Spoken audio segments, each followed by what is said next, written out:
Hello friend, मैं शेष नागेश वर्मा आपका स्वागत करता हूँ आपके यूट्यूब चैनल त्रिवेणी क्लासेस में। आज हम लोग सीखेंगे किसी भी परफेक्ट स्क्वायर नंबर का वर्गमूल कैसे निकालेंगे। देखिए, किसी भी परफेक्ट स्क्वायर का हमें वर्गमूल निकालना है तो सबसे पहले हमें ये ज्ञात होना चाहिए कि किसी भी परफेक्ट स्क्वायर नंबर का इकाई क्या क्या हो सकता है। तो आइए हम लोग देखते हैं। सबसे पहले हम लोग 1 का वर्ग कर रहे हैं, सर 1 आ रहा है। 2 का वर्ग कर रहे हैं, 4 आ रहा है। 3 का वर्ग कर रहे हैं, 9 आ रहा है। 4 का वर्ग कर रहे हैं, 16 आ रहा है। 5 का वर्ग कर रहे हैं, 25 आ रहा है। 6 का वर्ग कर रहे हैं, 36 आ रहा है। 7 का वर्ग कर रहे हैं, 49 आ रहा है। 8 का वर्ग कर रहे हैं तो 64 आ रहा है। 9 का वर्ग कर रहे हैं, 81 आ रहा है। 10 का वर्ग कर रहे हैं तो 100 आ रहा है।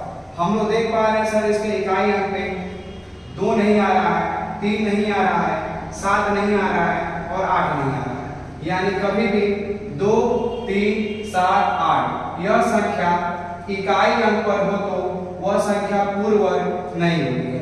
पहली बात तो हमें यह समझ में आ रहा है किसी भी परफेक्ट स्क्वायर नंबर के इकाई अंक 2, 3, 7, 8 नहीं हो सकते हैं। चलिए, और हम देख पा रहे हैं कि सर 1 हमारा 1 में भी आ रहा है और 9 में भी आ रहा है।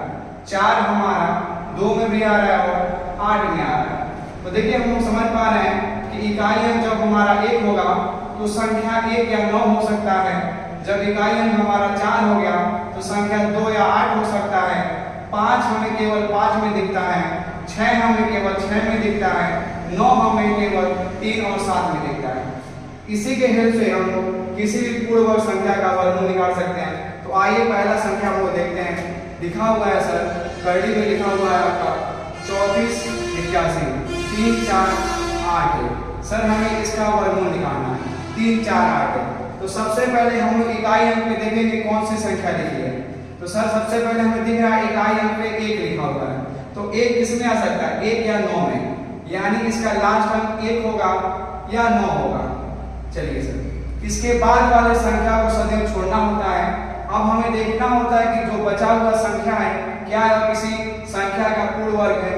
नहीं होगा तो इसके पहले वाला नंबर लेंगे 34। सर 34 किसी भी संख्या का पूर्ण वर्ग नहीं होता है। तो 34 से छोटा पूर्ण वर्ग संख्या 25 है, यानी 5। यानी सर ये 51 का वर्ग होगा या 59 का वर्ग होगा। अब हमें पता करना है कि 51 का है क्या 59 का है। तो 5 में हम लोग अगले नंबर से गुणा करेंगे। तो सर 5 में हम लोग अगले नंबर से गुणा कर रहे हैं 6 से। सर 30 आ रहा है। इस 30 को और इस 34 को मिलाइए। देख रहे हैं सर 34 हमारा बड़ा है 30 से, यानी बड़ा वाला नंबर। 34 81 का वर्गमूल 59 होगा। इसी तरह सर हमें निकालना है 90 25 का।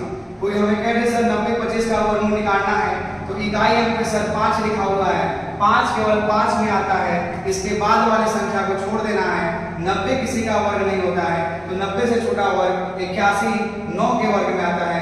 यानी ये 90 25 95 का वर्गमूल है। इसी तरह सर हमसे कोई कह दे कि अगला वर्गमूल निकालना है 12 5 144। इसका हमें वर्गमूल निकालना है। तो सबसे पहले हम देख रहे हैं 4 किसके वर्ग के लास्ट में आता है?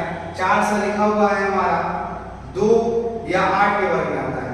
2 या 8 के वर्ग में। इसके बाद वाले संख्या को छोड़ देना है। हम देख रहे हैं 125 किसी का भी वर्ग नहीं होता है। 125 से छोटा वर्ग आपका होता है सर 11 का 121, यानी ये हो जाएगा 122 या 128 का वर्ग। तो सर हमें क्या करना है? इस 12 से अगले नंबर में गुणा करना है। तो 12 का बाद सर 13 आता है। 13 का गुणा 12 में करेंगे। 26 का 2 हाथ में बचा। 13 कम 13 2 आपका हो जाएगा सर 15 156। सर 125 156 से छोटा है तो छोटा वाला नंबर। चलिए, धन्यवाद सर।